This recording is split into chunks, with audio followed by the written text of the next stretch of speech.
बघा विद्यार्थी मित्रांनो, हे महाराष्ट्र शासन ग्रामविकास विभागाचं हे पत्र आहे। पहा, या पत्रामध्ये काय दिलेलं आहे बघा।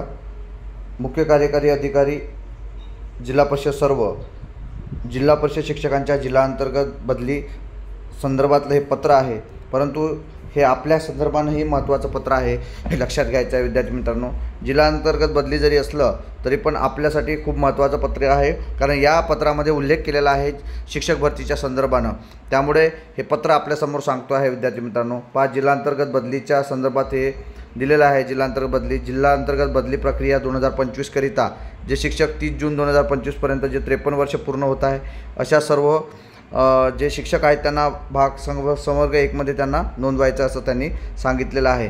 परंतु महत्त्वाची जी बाब आहे ते आपल्यासाठी महत्त्वाचं असणार आहे, ते म्हणजे आंतरजिल्हा बदलीचा जो विषय आहे टप्पा 2। पहा, लक्षात घ्या, सन 2025 या वर्षात नवीन शिक्षक पदभरती होणार असल्यामुळे विभागाच्या 23/8/2023 रोजीच्या पत्रान्वये सूचित केल्यानुसार 23/5/2023 रोजीच्या शासन निर्णयातील 2.8 मध्ये नमूद आंतरजिल्हा बदली झालेल्या शिक्षकांना जिल्ह्यातून बाहेर जाण्याकरता रिक्त पदांची टक्केवारी 10% पेक्षा कमी असणे गरजेचे आहे।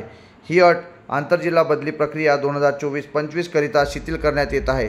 तथापि शिक्षकांना कार्यमुक्त करण्यापूर्वी नवीन शिक्षक पर्याप्तपणे उपलब्ध झाल्याची खात्री करणे आवश्यक राहील।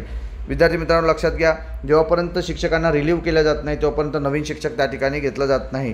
त्यानुसारच विद्यार्थी मित्रांनो, यानुसार या ठिकाणी जी नोंद केलेली आहे की नवीन शिक्षक भरती होणार असल्यामुळे म्हणजे कधी 25 मध्ये, आणि आपल्याला सर्वांना माहिती आहे की टेटचं नोटिफिकेशन आलेलं आहे। दुसरा टप्पा जो आहे चालू आहे तो पूर्ण होणार आहे, म्हणजे लवकर फास्ट पूर्ण होणार आहे। आणि मे जूनमध्ये जे काही आहे, मेच्या एंडिंगला किंवा जून महिन्याच्या फर्स्ट वीकला ही खरंच टेट परीक्षा होणार आहे। आणि पुढच्या सत्रामध्ये नक्कीच विद्यार्थी मित्रांनो आपल्याला जॉईनिंग मिळणार आहे। आणि ज्या जागा आहेत आणि जी शिक्षक भरती आहे या पत्रानुसार असं वाटतं आहे की नक्कीच आपली शिक्षक भरती होणार आहे, हे 100% आपल्या सर्व विद्यार्थ्यांना सांगू इच्छितो। म्हणजे येणारा काळ हा शिक्षकांचा सुवर्णकाळ असणार आहे, हे मी तुम्हाला वारंवार सांगतो विद्यार्थी मित्रांनो।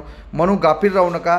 असलेला जो 80-90 दिवसांचा काळ आहे, टेटची परीक्षेचा चांगला अभ्यास करा आणि जास्तीत जास्त गुण कसे मिळेल याच्यासाठी प्रयत्न करा। कोणत्याही अपव्ययाचा बळी पडू नका विद्यार्थी मित्रांनो।